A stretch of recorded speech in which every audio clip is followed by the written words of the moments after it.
वाराणसी ककरमता स्थित new colony की रहने वाली लता पाठक पत्नी आशुतोष पाठक ने पत्रकारों से बातचीत करते हुए बताया कि हमारी शादी सन 1999 में हो गई थी और मेरे पति आशुतोष पाठक जौनपुर के सरकारी अस्पताल जिला हॉस्पिटल में फार्मासिस्ट के पद पर तैनात हैं। मेरी शादी बीतने के कुछ वर्षों बाद से ही लगभग 22 साल से मैं बीमार हूँ। आपको बता दें कि लता पाठक का फेफड़ा ही नहीं है और पिछले 6 वर्षों से उन्हें अस्थमा की बीमारी है। वे न उठ सकती हैं, न ठीक से चल सकती हैं। वे अपनी बहन के साथ रहती हैं। उन्होंने कहा कि कुछ दिन पहले हम अपनी बहन के साथ अपना इलाज कराने जौनपुर के लिए गए थे। मेरे पति आशुतोष पाठक ने मुझे बिना डाइवोर्स के दूसरी शादी कर ली, ये मुझे वहां जाकर पता चला। वहीं मेरे पति के दोस्तों ने मुझसे बोला कि तुम्हारे पति ने शादी करके कोई गलती नहीं की है, अब तुम वाराणसी चली जाओ और वहीं जाकर अपना इलाज करवाओ, नहीं तो तुम्हें जान से मार देंगे।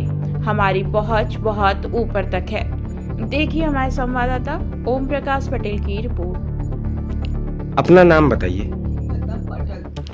लता जी कहाँ के रहने वाली हैं आप? बनारस के रहने वाले हैं। बनारस के किस जगह पे? 80 पर मकान था मेरा अपना। अच्छा, क्या मामला है आपके साथ, क्या हुआ है बताइए पूरी बातें। शुरू में तो वो दवाई कर रहे थे मेरा।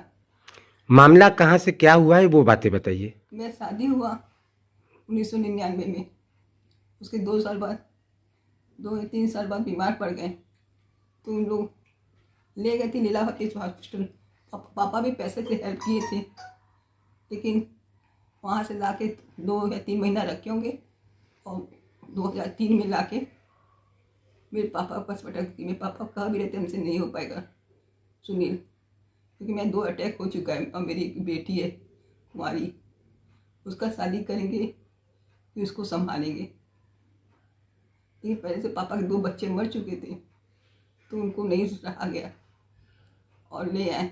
मेरे पापा के लाने के 2003 में लाए हैं पापा, और 2003 में ही 16 जुलाई को एक्सपायर कर गए, मर गए। मम्मी थी, पापा को पेंशन नहीं मिल रहा था, लेकिन Baroda bank Banaras state bank में थे। बनारस स्टेट बैंक जाके बड़ौदा बैंक में मिल गया था बाद में,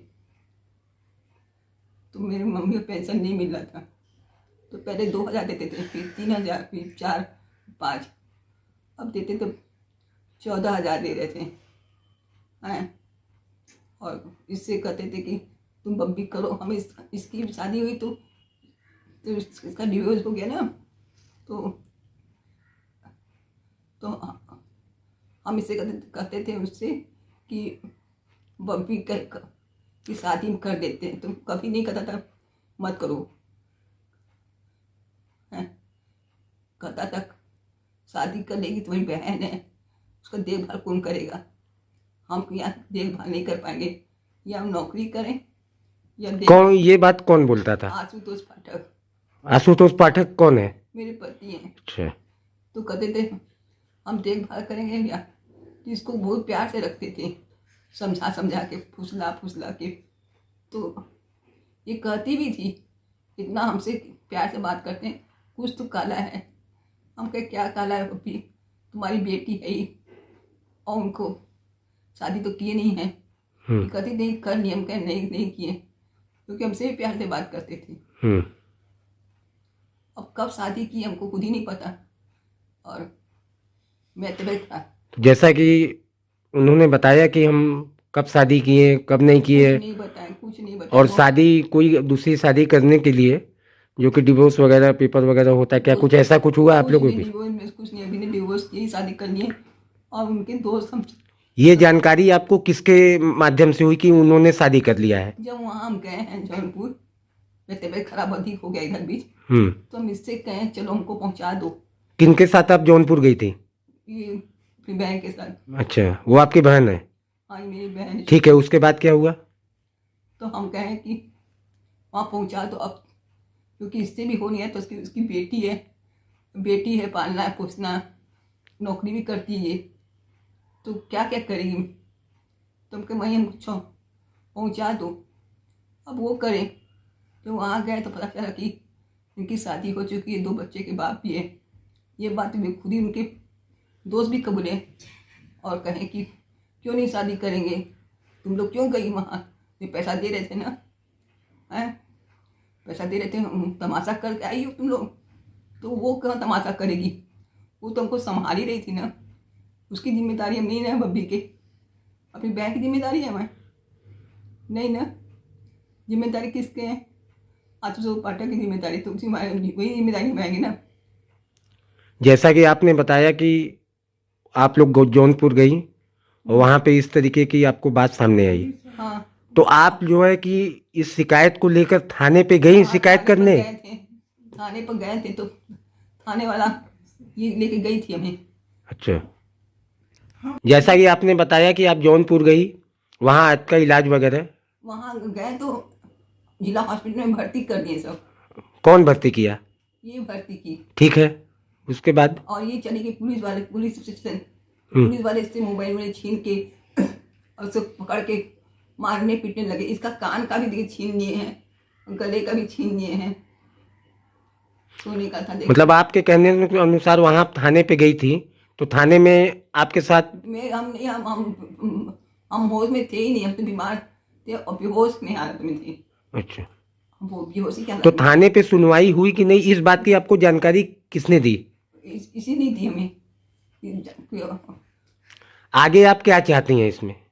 यही चाहते हैं जैसे देते थे पैसा वैसे ही पैसा दे, समझौता के तहत, जब तक हम जिंदा हैं, और इसको हम समझाएंगे, लेकिन अभी तो जिद पड़ रही है कि हम भी शादी करेंगे, अपना आगे ज़िंदगी जिएंगे, हम जितना हमें करना था। जैसा कि आपने बताया कि वो दूसरी शादी भी कर चुके हैं, हाँ दूसरी शादी तो दूसरी शादी कर चुके हैं, और तो 2 बच्चे भी हैं। तो इसमें आपको कोई एतराज नहीं है?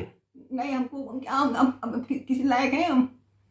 कोई लायक तो है नहीं, बस हमें पैसा दे और समझौता कर ले जब तक जिंदा हैं, और इसको हम समझाएंगे कि मत करो शादी जब तक हम जिंदा हैं, लेकिन ये जिद पड़ी है कि नहीं, अब नहीं, हमसे नहीं होगा, अब हम आगे बढ़ेंगे अपनी ज़िंदगी, हमारी भी तो लाइफ है, और हमको क्यों बताया नहीं ये, हमें बताते तो, हमें क्यों नहीं बताया कि हम शादी कर चुके हैं, हमारे बच्चे हैं, बिना हमें बताए हमको अंधेरे में रख के सेवा तुम्हारा करवा रहे हैं, तो किस बात हम सेवा तुम्हारा करेंगे? तुम प्रॉपर्टी तो तुम्हारे पास कितनी प्रॉपर्टी है, 1 रुपया है, 2 रुपया है, तो कोई भी साथ से ही ना करेगा, हैं? तब भी करी कि रहने दो, तब भी हम कहे रहने दो, बब्बी तुम तो कमा रही हो और अच्छा कर कमा लेती अपना, हैं?